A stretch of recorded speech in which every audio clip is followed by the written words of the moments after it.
feet.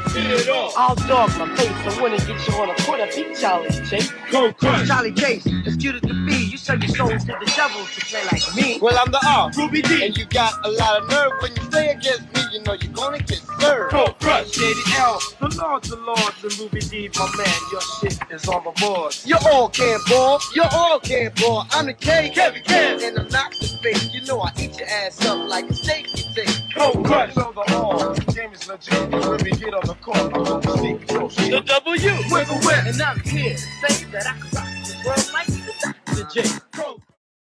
Yeah, it's a lot of people dying, a lot of homicides, a lot of mamas crying. Gotta keep on going, gotta keep on trying. As long as I stay focused, ain't no way I can't win. I heard a couple shots and then I heard them sirens. I heard that boy screaming, then I heard that silence. He was talking shit, so then they had to rock him. From where I'm from, shout out to anybody that lost, anybody that shared real rap. We in the trenches, we all fighting, cause we gotta make it. All my boys from the block solid. If you touch them, I'ma rock you. If you rock me, they gon' pop you. I stay solid on my 10. Mama told me watch your friends. A lot of lizards, they be slime, but they be capped, they ain't your kin. 100 niggas in your circle, 99 to pull you down. When you was just losing, half of them people was not around. Soon as you start winning, that's when they all start to come around. Watch your circle, nigga. Man, I miss all of my soldiers, RIP to y'all. We was in them trenches, man, we had the ball. Got a couple homies calling from that jail call, and they be locked up in they cell, man. They won't see tomorrow. Damn, I can't wait till you touch down. I'ma give you a call. When you get it, just stay humble. You ain't gotta show it off. Different from these other niggas. Swear I was cut from that cloth. I've been grinding so hard, I swear I cannot take a loss. Claiming that he is a man, I heard he gave that statement off. Claiming that he hard body, but that boy working with the law. If you was my brother, got your back, and that's forever, dog. Chicken say she love you, but she lined you. How that work, dog? Struggling to get this paper, so I got that pick off. I'm trying to make it to the top. Yeah, I'm talking blast off. Watch how you receive, cause these boys will get you picked off. Coming from the bottom, yeah, the darkness of that pit, dog. Told me to go get it, so I went and made a flip, dog. Chip up on my shoulder, yeah, I'm moving like a big dog. I be all up in the field, moving cautious, I ain't trying to lose my life. Spun a block, couple shots, and they took his life, damn. Now his mama crying, who gon' tell her, man, that shit ain't right? Man, that shit ain't right, man, that shit ain't right. Man, that shit ain't right, man, that shit ain't right. Right. It's a lot of people dying, a lot of homicide, a lot of mamas crying. Gotta keep on going, gotta keep on trying. As long as I stay focused, ain't no way I can't win. I heard a couple shots and then I heard them sirens. I heard that boy screaming, then I heard that silence. He was talking shit, so then they had to rock him. From where I'm from, it ain't no fighting, get your Glock 10. Yeah.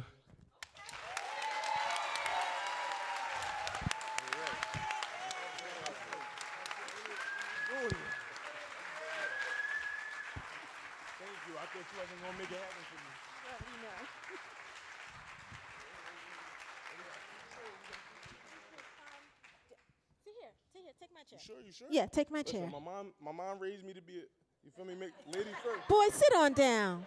Sit your ass down. Kira, stand up, please.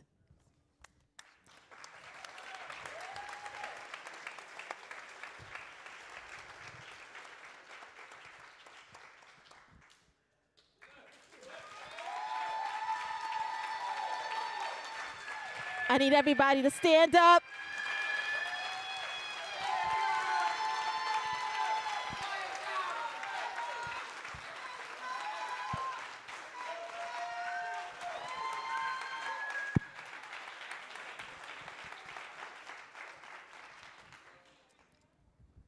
You deserve that flower. Coach.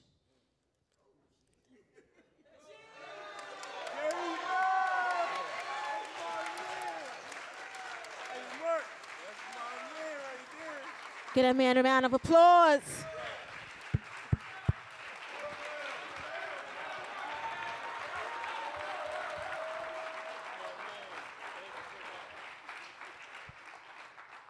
You come on and get some applause. So I saw you.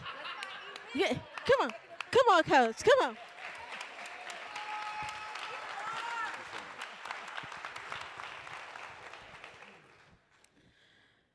There's a reason why we all do the things we do. Right? Today, everybody thinks is the anniversary. Well, it's hip hop's 50th anniversary. Wooty wooty woo. The Hip Hop Film Festival for me started because my mom was born on August 11th. My mother refused to let us watch TV in the house unless there was someone black in front of the camera or behind it, above the line or below. I found that when I came out of my bubble of Harlem and got to college, met white folks, so on and so forth, people were treating me according to what they learned about me on the news, on their television. So it became a mission to be able to provide platforms for our stories to be told, because this is how the world learns about us. This is how the world decides what resources they will provide for us. This masterpiece that you guys have created through your work, through your lens, through your music, through your dedication, is very important. And that's why it was important for you guys to have this space to be able to use this platform that is the Schomburg to propel your mission. And I want you to know how much I appreciate you guys and how much of a kindred spirit we are. And I want to let everyone know that if you are in this audience, by you participating in this, is supporting it, but we need more help. We need you guys to tweet about this, take pictures of them on this stage, put it on your social, send it to reporters, do whatever you have to do to make sure that this story gets told and the resources that they need in Philadelphia, at least that conversation begins to happen. What I want you guys to do, there's 2 microphones on either side. We have a couple of minutes, and I want you guys to ask questions, engage our folks here, and I'm going to let you guys talk now. Okay, so Kira, can you please tell us a little bit about the process of making bad things happen in Philadelphia? Oh, man. The process, it actually started out as a passion project during the height of COVID. I didn't have no money, no funds, no nothing. I had not a dime. And I reached out to my friends that are in the industry as well, because I'm a full-time commercial producer. And I reached out to my friends. I said, hey, I have this message on my heart. You know, do you want to help me?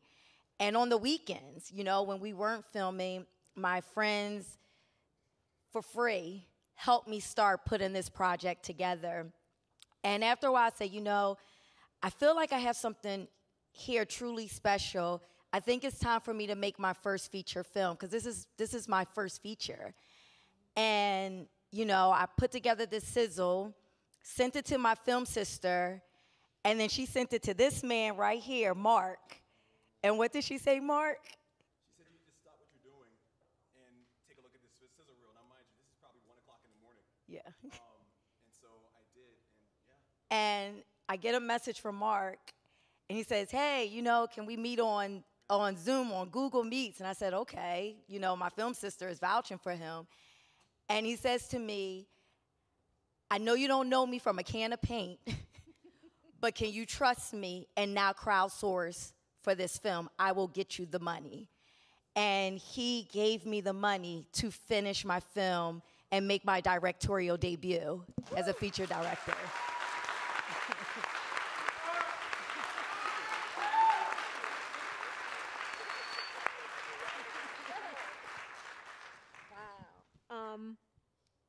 We're all clapping because we understand how infrequent that happens, particularly in the world of storytelling. And it was done so beautifully. So tell me how you connected with Shoot Basketball. I mean, yeah, Shoot, please, make me sure I get it right. Shoot Basketball, Shoot not Basketball, not people. This is my cousin. This is my first cousin. Yes. Okay. So okay. Keep when it I'm in the family. So when I'm asking about the relationship with Pop Pop, that's my Pop Pop too, you know? So this is my first cousin. Our mothers are sisters.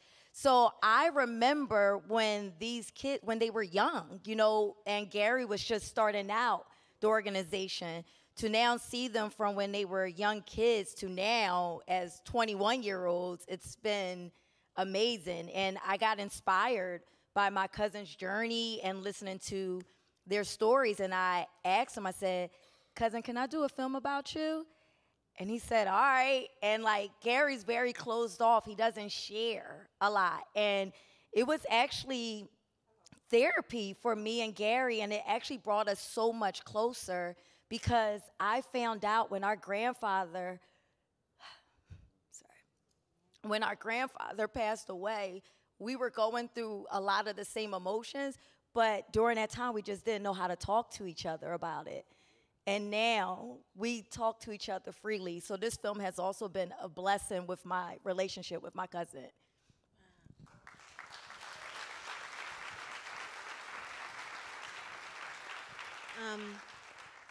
I think you've made us all cry a lot today. There's not a dry eye in this house. So, Gary, I'm gonna ask you a couple of questions. There's one thing in the film that made me gasp, because it's something that we all feel, but it's something that you don't hear very often. You said you're scared. You live in fear constantly. You're the anxiety, just going to work, coming back from work. And I don't think enough people, I think we're all in that space.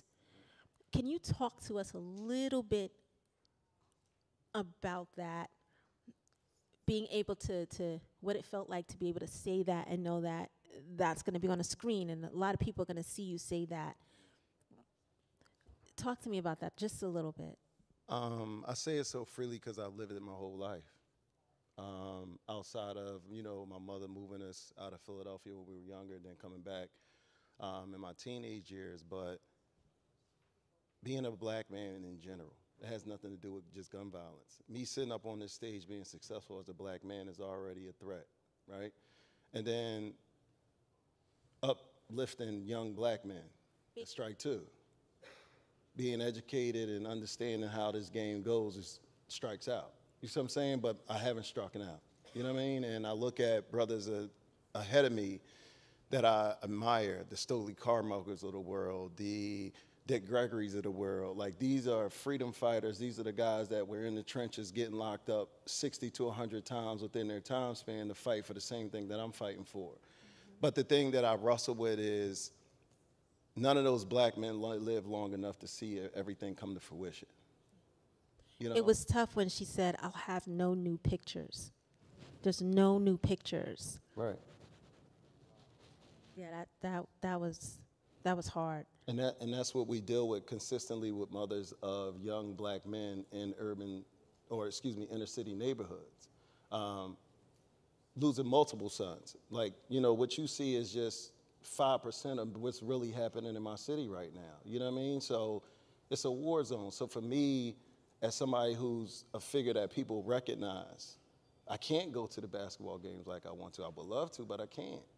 I would love to go sit at a Sixers game or a college basketball game, but I got to make sure that I'm like in the tuck so like nobody kind of recognizes. So I got to kind of stay low key because I don't know leaving out of that arena or leaving out of that playground or, just driving and taking them home. You know what I mean? It's a constant. My head went from 3 swivels to now 6 and 7 swivels now. You know what I mean? So coming to New York and going to the film festivals in LA and Miami, like, that gives me a breath of fresh air because I feel safer in other cities than my own.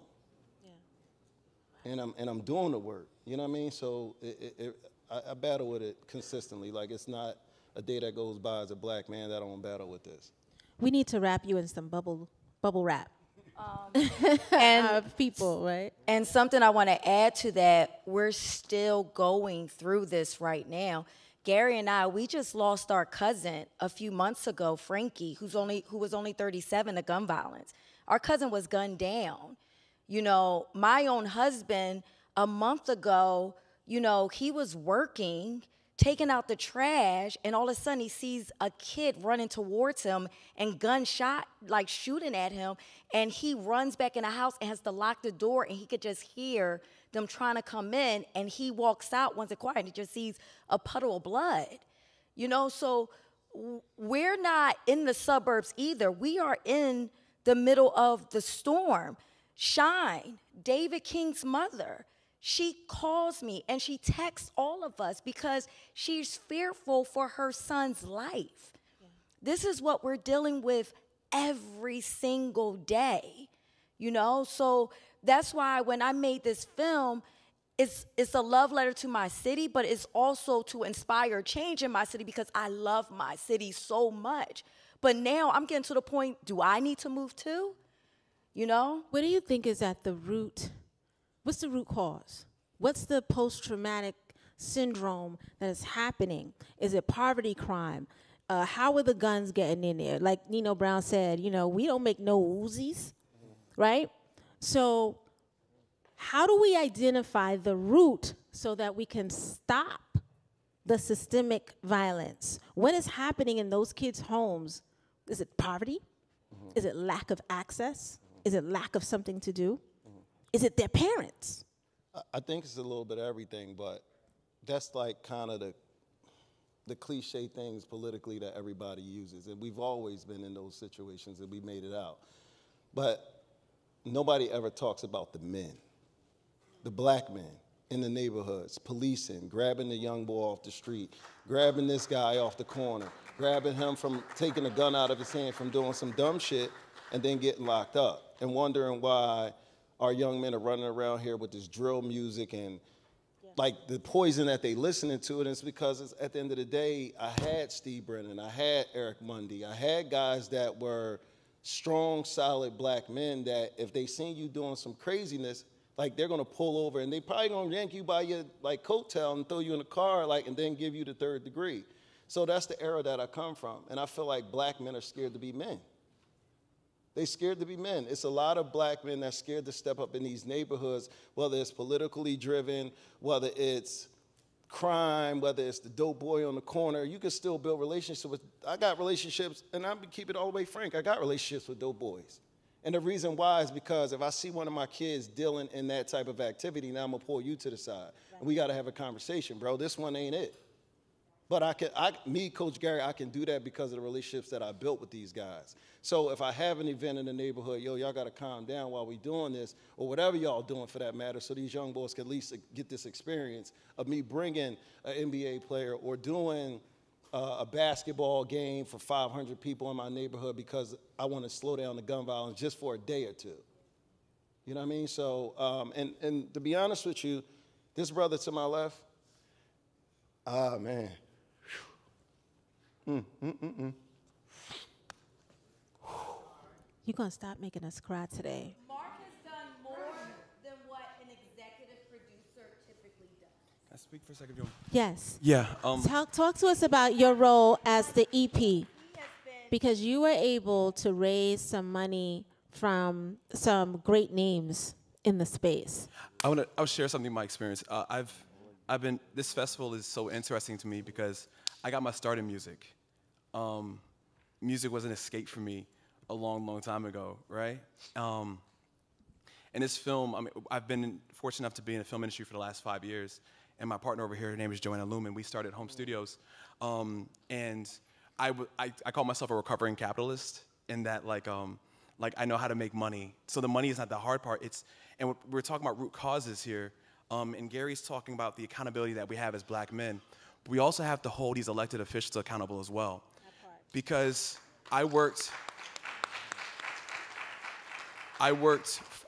for a cultural institute, a museum in Yorktown, Virginia. It was a maritime museum. And I saw rich white men get millions of dollars for conservation programs of doors. And I'm not exaggerating, doors. Right. Yeah, right. I've seen the money is available. And for me, there was a massive disconnect. And Gary carrying all of this responsibility for himself. But what the hell are these officials doing here? What about the conservation of life? Right, we're talking, so in other words, and the thing is, and so me, the way that my brain is wired, I give them the benefit of the doubt. And so we made a movie, and we've been showing this trailers for people, the studios. Now, I have a relationship with Netflix, Amazon, Hulu, you name it. These are phone calls. And it's so funny, they're really quick to exploit our pain or our stereotypes. But it was hard as hell to get them to pick up the phone for this documentary. And we painted a fucking excuse me, sorry, I'm so sorry.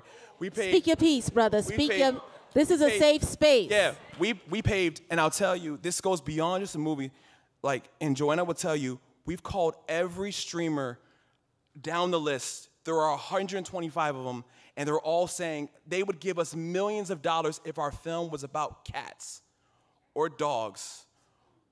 But when there are black bodies being killed at the rate of the last 3 years of Afghanistan and Iraq,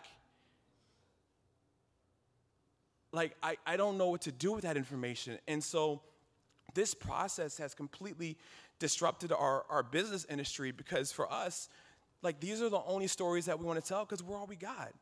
And watching these amazing people on stage here, I didn't even mean to talk this long, so forgive me. On stage here, and I was talking to Dave outside, and he was like, hey, I'm trying to keep it together. I was like, how? Like how? Like, you're numb to things that the average person will never experience. And if we're talking about holding people accountable, we need to give these people resources for mental health support. And if you don't know what to do, give the money to people who are actually in the fucking communities and get out the way, because I've seen the list of donors, I've seen the list of organizations who get this money, and he can't out them, right?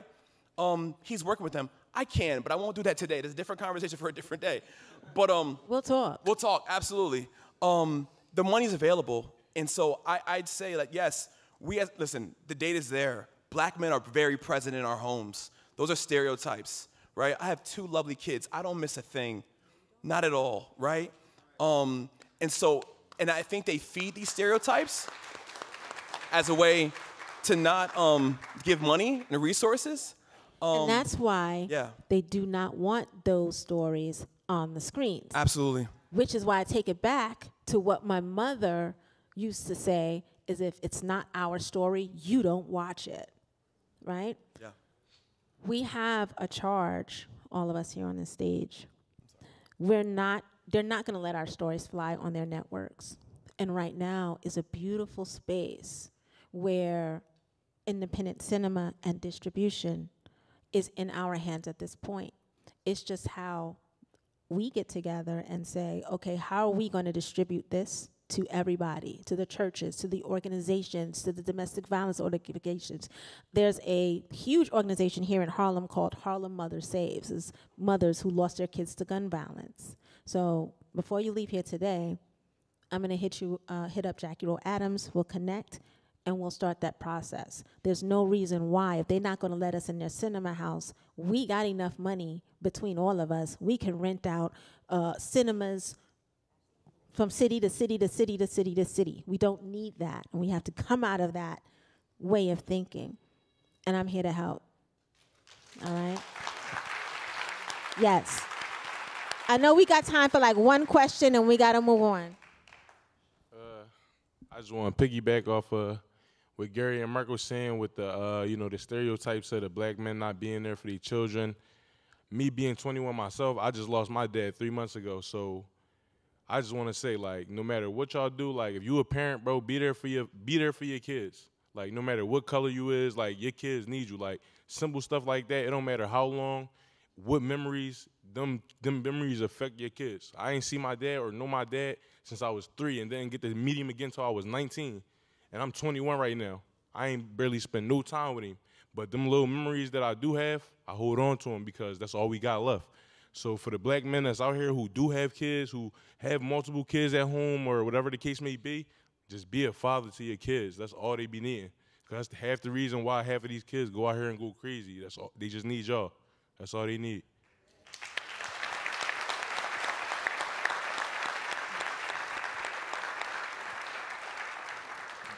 Do we have any questions from the audience?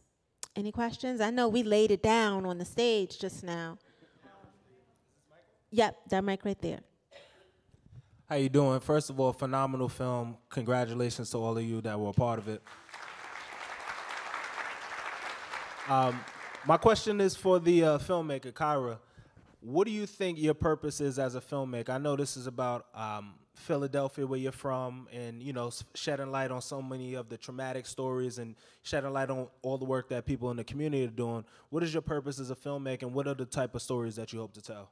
Oh, that's easy.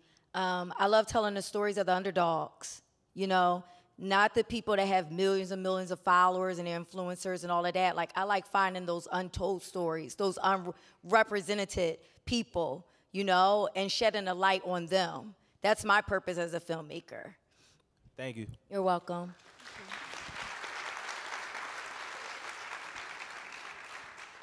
So guys, I'm going to, we're Can I say gonna. one thing? Yes, I'm yes. sorry. Shine, David's mom, she sent me a text, and she said that she has something on her heart today. And I want to give you this opportunity to say what you wanted to say to be on the stage. Come here, Mom. That's my mom. I love my mom.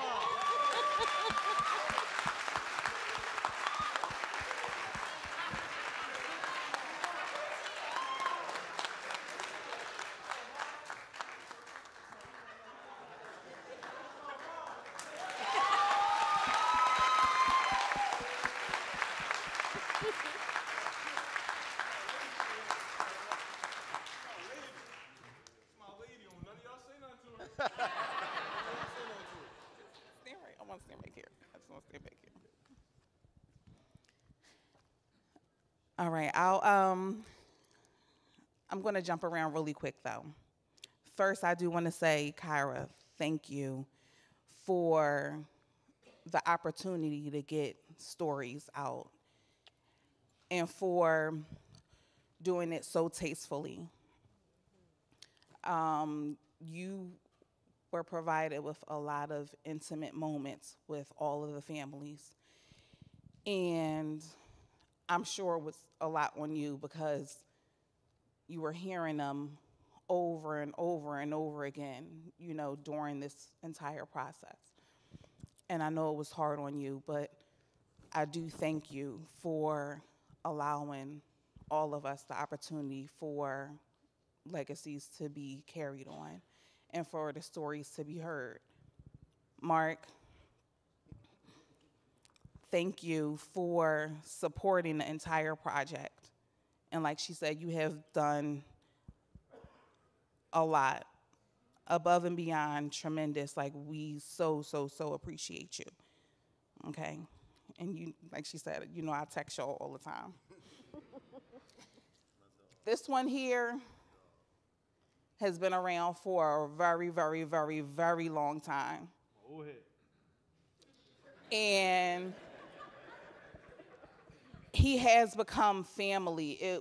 It's bigger than just the children going to the program and then coming back home. He's checking on them, okay? He's coming to family functions, graduation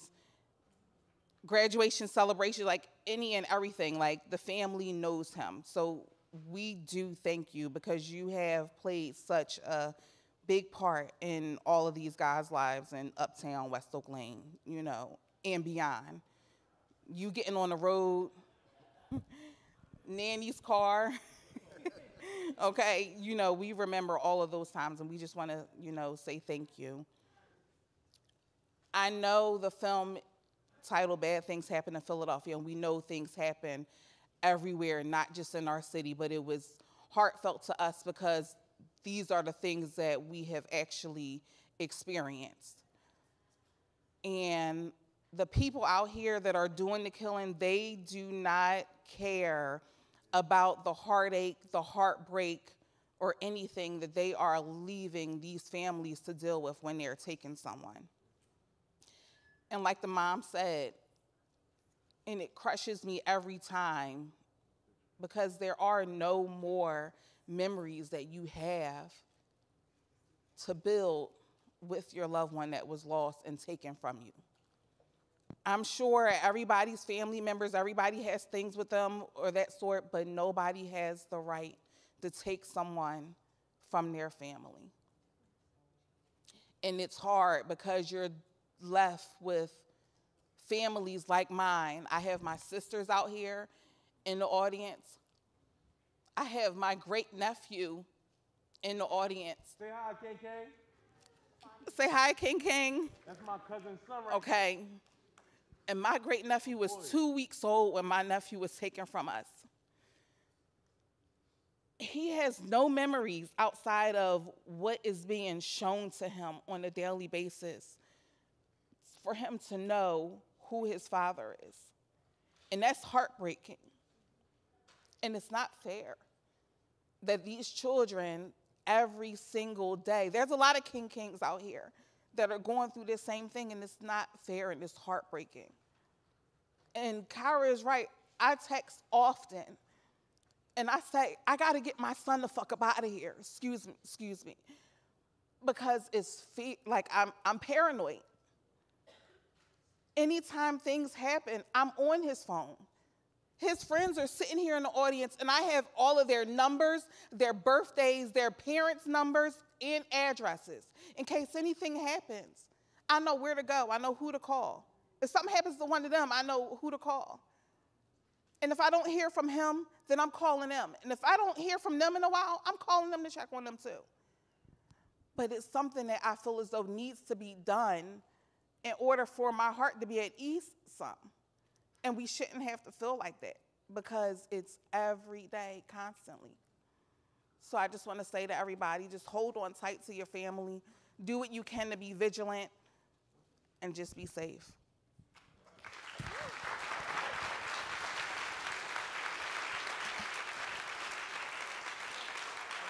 So I know we're out of time for this Q&A. I wish we had more time. But I'm looking forward to getting to know you guys better. You guys are part of Harlem Filmhouse family, Hip Hop Film Festival family now. And we do for storytelling what Public Enemy did for our issues back in the day. It's like, you know, we're now the CNN of the ghetto. That's what the Hip Hop Film Festival is. So we're going to work together. We're going to make sure that your dreams for this film, we're going to try to help push as much as we can, and if not, we'll find another way. Everyone, please give a round of applause.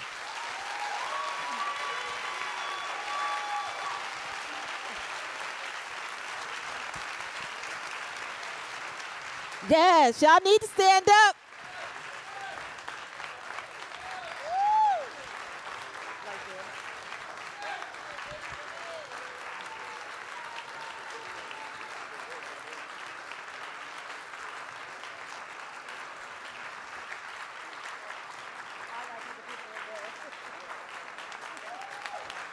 Yes.